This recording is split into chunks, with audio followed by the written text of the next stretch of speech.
I've had pimps hold guns to my head. I've had pimps pull up pictures on the internet of my family and that they do whatever they needed to do to make me fall in line. When she was 2 months old, Joy Anderson was adopted into a loving Christian family. Her childhood was filled with laughter and music.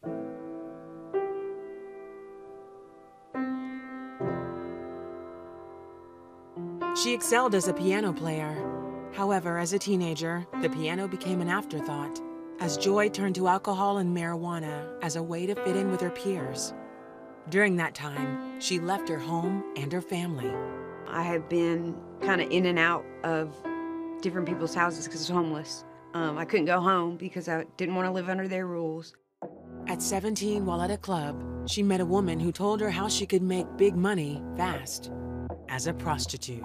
She pulled out a couple $1,000, and for someone like me, that was a lot of money.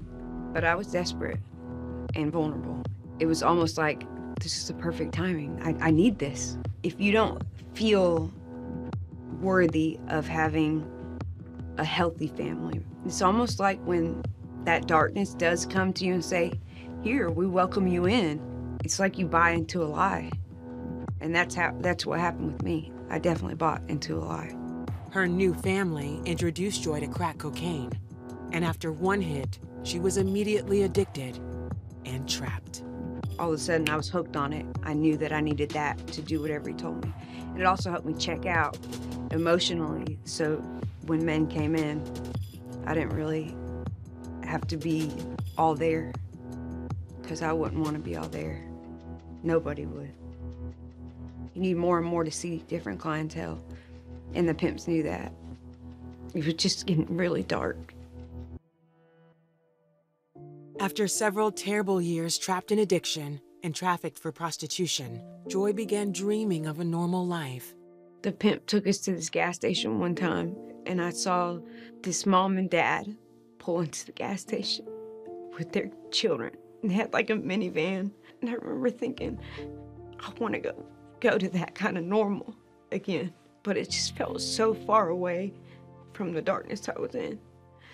So I think I had fleeting thoughts that maybe I could get out, but when you feel so in chains, you know, from the inside out, it's hard to tap in to think that you can really live a normal life again. Though she wanted to run, she feared for her life and remained chained to her addiction. Over the course of 12 years, Joy was trafficked all over the United States. In 2015, the reality of her emptiness turned to desperation. And I went into the bathroom and I looked in the mirror. I didn't recognize myself. I knew I wanted out. And I knew, for some reason, I just knew to go to God. I just got my face in that bathroom and I cried out to God. And I said, if you hear me, help me. I want out. Joy's pimp was the target of an FBI sting. 2 days after crying out to God, Joy was called to a hotel room.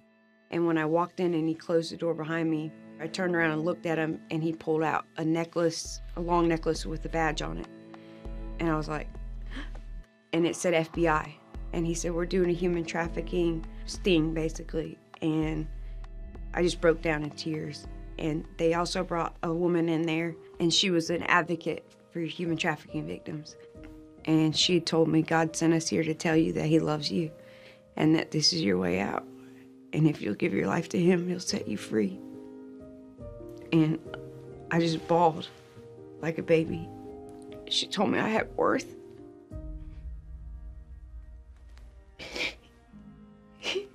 She told me I had value. She told me God created me for something different than this. She told me that he'll take me out of this darkness. And when she said that, it did make me think about the prayer I prayed in that bathroom. I believed her. There was light. There was this light. I'm not even joking. There was this light coming off of her. And I knew that was God. Over the next 2 years, Joy got clean from drugs and gave her life to Jesus. She began leading worship in a local church. My life is so changed. Everything's completely different. Sometimes I got chills right now because I think about the freedom I have today. I don't wake up or get out of bed and want to not be here. I want to be here because God's given me a purpose and I love him so much. And it just changes everything just to worship God. It feels so good. And not even just a feeling, it's like, I know I'm made to do that, is worship God, to bring him glory. Joy's message through her music is the same one she received. The love of God can set the captives free. And I am trading my shame, oh yeah. And I am laying them down, them down, them down. You have worth, you have value. God loves you so much. You're still here for a reason. God can give you a new life. He can set you free from any chain and give you a beautiful life.